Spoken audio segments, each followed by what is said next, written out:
Salut les gamers, c'est Vincent. Et Yannick. Aujourd'hui, on vous présente une vidéo sur un top 3 que Yannick et moi on a fait pour les derniers coups de cœur, en fait, des jeux qu'on a joués, pas nécessairement des nouveautés, ça peut être des anciens jeux. Bref, des jeux qu'on a essayés il y a pas si longtemps, sur lesquels on a eu un petit coup de cœur qu'aujourd'hui on va vous présenter.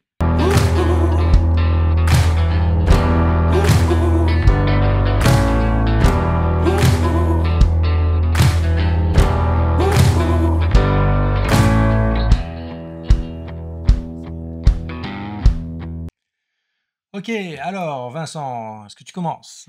Ouais, je peux bien commencer. Dans le fond, dans ma position numéro 3, c'est le jeu Root.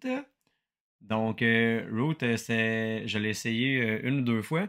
J'ai vraiment aimé ça. Au début, j'étais pas trop sûr. Je pense que j'étais pas tant attiré par la thématique, le graphisme là, des petits animaux de forêt là, qui se bataillaient puis tout ça. Puis en essayant, j'ai vraiment beaucoup aimé la mécanique. C'est quand même simple comme tour de jeu. On sait où on s'enligne. Euh, Puis c'est ça, tu sais, au niveau des actions, là, il y a plein de choses qu'on peut faire. Tu sais, moi, je suis un gars qui aime beaucoup les jeux de stratégie, de conquête de territoire, puis tout ça. Fait que j'ai vraiment beaucoup apprécié. Le seul petit hic que j'ai eu par rapport à ce jeu-là, c'est, dans le fond, il faut vraiment connaître les autres factions Mm. que les autres jouent. Puis ça, c'est pas évident. Puis des fois, je me retrouvais à la table, je jouais mon tour. Puis là, les autres joueurs, ben, ils jouaient. Puis là, ben, j'ai laissé aller. Bon, ben, vas-y, tu sais, fais tes choses. Tu sais.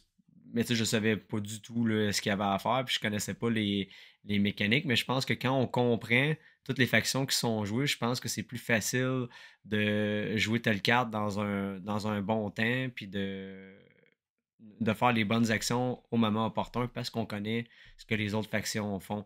Mais bref, c'est une très très belle découverte pour moi, même si au début, j'appréciais pas tant la thématique. Mais au final, un très beau jeu là, en présentiel sur la table. Puis surtout, quand on a joué avec ta version, Yannick, ben, toi, tu avais fait des petites modifications, des Mhm. petites pièces en 3D, puis des petits miniatures, puis toutes sortes de choses qui faisaient en sorte que le jeu, il ressortait encore plus à la table. Fait que vraiment une belle découverte pour moi, Road, qui est mon choix numéro 3. Moi, j'adore ce jeu-là. J'ai pas toutes les extensions, mais j'en ai une bonne partie. Puis c'est ça, je l'ai pimpé pas mal avec des petites pièces 3D.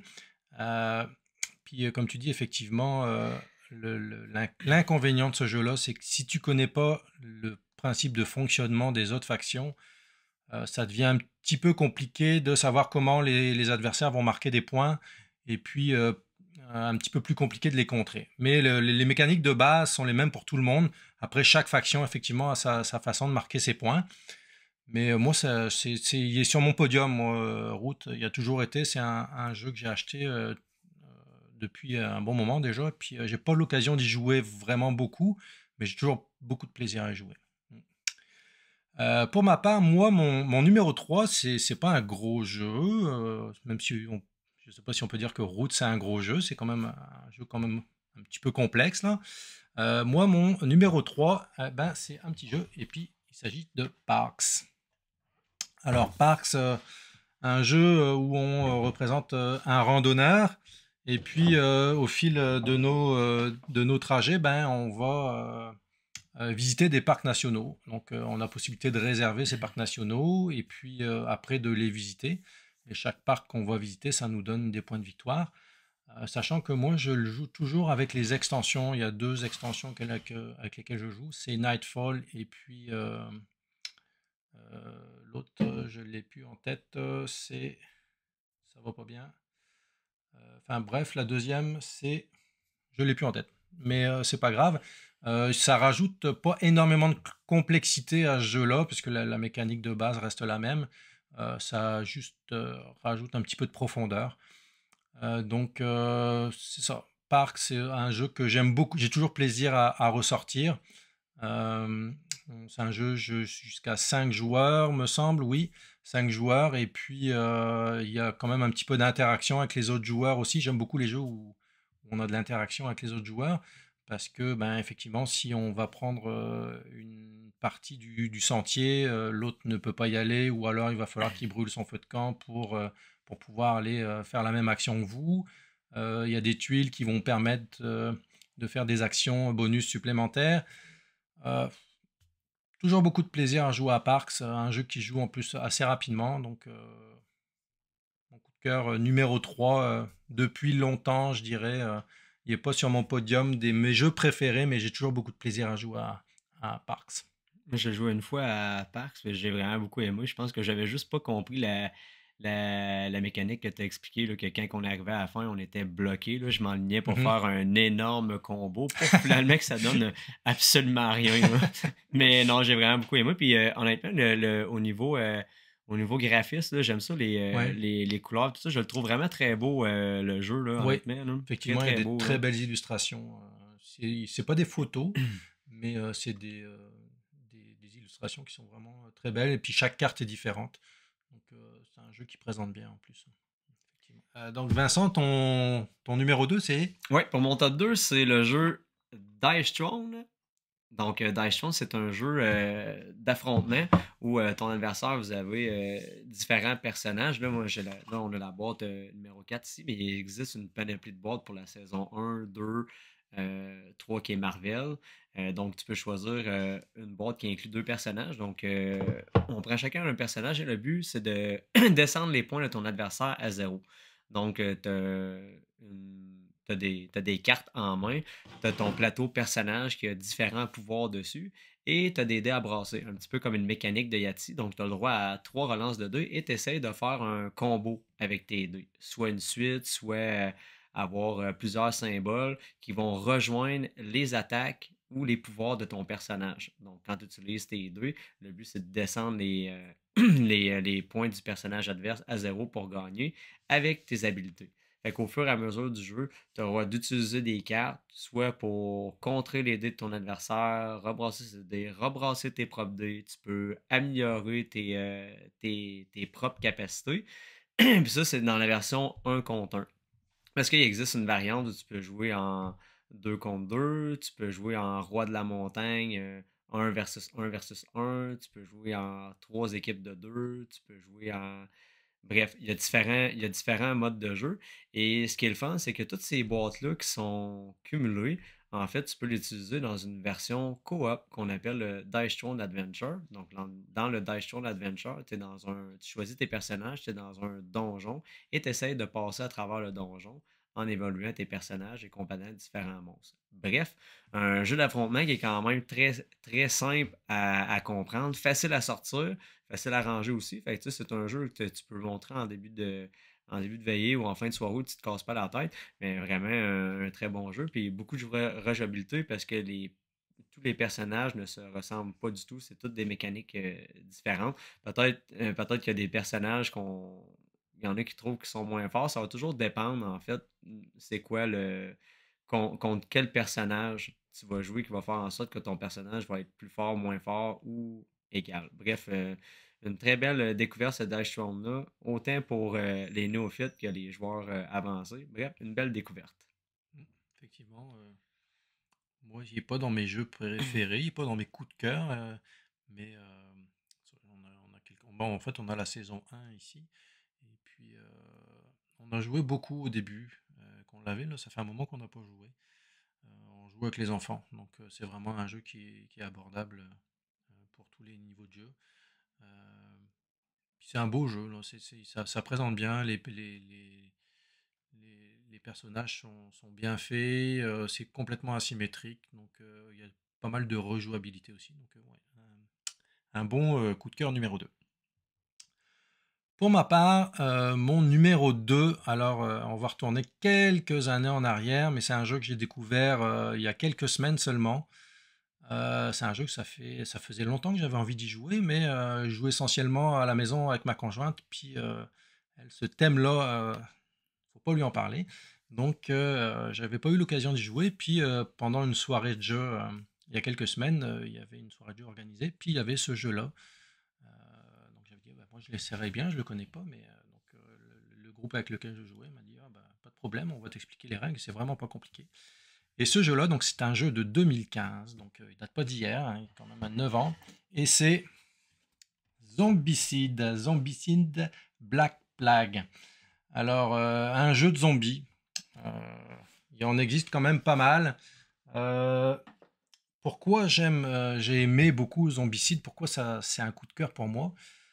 J'aime beaucoup les jeux coopératifs, dans un premier temps, donc là, ça tombait en plein dans ma palette et puis, tout ce qui est fantastique, horreur, je suis un fan de Stephen King, donc ça tombait vraiment, dans ce que j'aimais, en fait, au niveau de plein de choses et puis, mon garçon, mon garçon a découvert ce jeu-là et puis, j'ai eu l'occasion de jouer beaucoup avec lui aussi, donc ça me permet de jouer en famille avec mon gars. Donc c'est toujours le fun de jouer en famille. Vincent, tu m'en avais parlé, déjà de ce jeu-là, que c'était peut-être un jeu que j'aimerais. J'avais dit: «Oui, j'aimerais bien l'essayer» et puis voilà, l'occasion s'est présentée, puis bon, ben, j'ai pas pu résister, je l'ai acheté et depuis, je joue régulièrement, on peut jouer à une, 2, jusqu'à 6 personnes, voire même plus, en modifiant quelques règles. Donc un jeu où on joue donc totalement coopératif, on se retrouve, à être, un groupe de survivants et puis, au Moyen Âge et on a des missions à faire. Donc dans le livret de base, il existe 10 missions à faire et en groupe, on doit, bah, réaliser la mission. Donc il y a souvent plusieurs objectifs à aller chercher ou à réaliser et au fur et à mesure que la partie avance, ben, on gagne des capacités, des habiletés spéciales. Mais l'inconvénient, c'est que ça fait rentrer plus de zombies sur le plateau. Donc ben, on a forcément plus de difficultés à battre, les zombies. Il y a des zombies un petit peu particuliers qui sont, les nécromanciens et puis, les abominations qui sont beaucoup plus difficiles à éliminer. Donc c'est un jeu un petit peu qui monte en intensité au fur et à mesure de la partie et donc le stress de réussir à faire ces missions, augmente, au fur et à mesure de la partie. Non, c'est un jeu que j'aime beaucoup. Donc date pas d'hier, c'est ce que je disais tout à l'heure là, mais une belle découverte pour moi ces dernières semaines. Chez moi, j'avais la première édition. Puis là, ce qui est le fun avec les zombicides, là, c'est qu'ils en ont sorti la thématique comme la première édition, un peu à la Walking Dead. Ils ont été dans le Mmh. médiéval fantastique, ils ont été dans le science-fiction, Ouais. ils ont été dans le Far West. Là, il y a une édition Marvel aussi. Mmh. Il y a eu un Kickstarter là, quelques temps. Là, je pense que c'est la suite là, qui suit la médiéval fantastique. Là, on a dans le Black Plague, le Green Horde. Puis là, il y en a un autre là, qui est sur le bord de sortir, là, qui continue en fait la lignée là, du médiéval fantastique. Que je pense qu'il y a beaucoup de monde là, qui Mmh. l'attendent. Là. Mais non, puis ce qui est le fun avec le Zombicide, là, c'est que si vous allez sur le site internet de Zombicide, il y a plein, plein, plein de scénarios. Fait que dépendamment de l'édition que tu as accès à des scénarios gratuitement, soit qui ont été faits par l'éditeur ou des fois ça a été des gens qui ont créé en fait ces Oui, missions-là, ont été approuvées par le par l'éditeur qui ont été mis sur le site. Fait qu'on peut les imprimer, puis ils s'en vendent là, des livres avec plein de missions répertoriées. Fait que vraiment beaucoup, beaucoup de rejouabilité et des effectivement. soirées de plaisir. Oui, puis beaucoup d'extensions, des personnages, avec des capacités particulières, des différentes forces, des armes, vraiment, on a de quoi, des heures et des heures de plaisir avec Zombicide, tellement il y a de variété dans cette franchise-là. On arrive, Ouais, au premier coup de cœur? au premier, là c'est drôle parce que je savais pas dans quel ordre tu les avais mis, mais je pense qu'on est arrivé au même. Euh, Effectivement. en fait, le jeu qu'on va vous présenter, ça a été un des premiers jeux que Yannick a apporté, en fait, chez moi. Ouais, c'est le C'est premier le auquel on a premier. joué. Ouais, c'est ça et puis, il y a pas de hasard, hein. On a tous les 2 eu un coup de cœur pour ce jeu-là, puis comment ne pas avoir un coup de cœur pour ce jeu-là? En tout cas, J'ai failli pas en avoir à cause de ta femme, parce que quand elle a joué avec nous, j'ai perdu par un point. J'étais vraiment extrêmement déçu. J'avais envie de le jeter à poubelle. Mais non, c'est vraiment un excellent jeu. Donc, on vous présente le jeu Wonderland War. Donc, Wonderland War, c'est un jeu de conquête de territoire. On pourrait appeler ça du backbuilding aussi. oui. Fait que le backbuilding, là, c'est, tu peux l'expliquer, là? Ouais, en fait, au fur et à mesure de la partie, on a un sac Et puis, au fur et à mesure de la partie, on va acquérir des jetons qui vont nous permettre d'avoir de la force en fait pour la deuxième partie en fait du jeu. La première partie étant la phase du thé, dans laquelle on va tout autour d'une table, la table on a été invité par le Chapelier Fou pour une soirée de thé. Donc on va ramasser des cartes autour de la table en tournant autour de la table, et on va ramasser des cartes qui vont nous permettre d'aller piocher des jetons qui ont différentes capacités. Puis quand on va dans la deuxième phase, la phase de la guerre, puisque le but du jeu c'est de devenir le roi de Wonderland, et puis pour ça il faut faire le plus de points possible en allant conquérir des territoires, ce qui va nous rapporter des points. Donc ces jetons vont nous permettre d'avoir des capacités particulières, et puis ça va nous permettre de pouvoir combattre plus ou moins efficacement les adversaires. Ce qui est le fun, c'est au niveau au niveau des combats, c'est qu'on va piger dans notre sac au fur et à mesure des jetons. Puis il faut faire attention parce que si on a plusieurs champs de bataille en cours, il y a comme une certaine ordre des champs de bataille à respecter. Fait que c'est exemple, moi je suis en conflit avec plusieurs dans d'autres territoires, puis j'ai trop utilisé de jetons, mais je risque de plus en avoir pour les autres champs de bataille, puis je risque de m'en mordre les doigts après. Fait que oui, des fois, on pige des jetons, on fait Ah, il m'en manquerait un peu pour gagner, mais plus qu'on en pige, plus qu'on s'amoindrit en termes de bonus et de force pour les autres batailles à venir. Là. Fait que faut doser, mettons, on va dire ça comme ça. Il faut gérer son sac du mieux qu'on peut, parce que effectivement, si on jette toutes nos forces dans la première bataille puis qu'on en a 2 à faire derrière, on est un peu mal pris pour le reste de notre combat, en fait. Puis tu sais, quand on a donné les explications, c'est pas tant compliqué comme jeu non plus. Là. Je pense qu'en fait, en faisant un tour de table, après ça, je pense que tout le monde était à l'aise là, avec les règles puis comment ça fonctionnait. Il y avait quelques petits points de règles, mais tu sais, à ce niveau-là, le livre de règles, je pense qu'il est quand même très, très bien expliqué. Puis là, toi, Yannick, c'est parce que là, t'as l'édition de luxe, je pense, si je me trompe j'ai pas.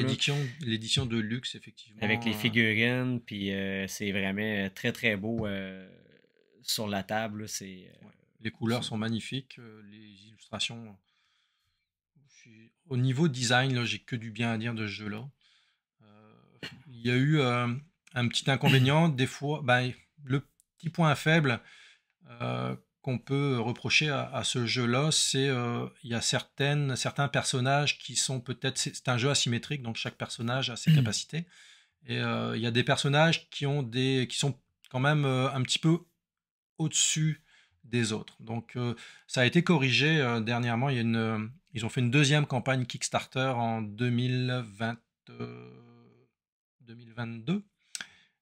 Oui, 2022. Le jeu devait sortir à l'été 2023, puis est sorti à la fin d'année dernière, début de cette année. Avec une extension là, qui sortait avec, mais ça permet de ce Kickstarter-là d'avoir permis de rebalancer certains personnages pour que ça soit plus équitable. Là.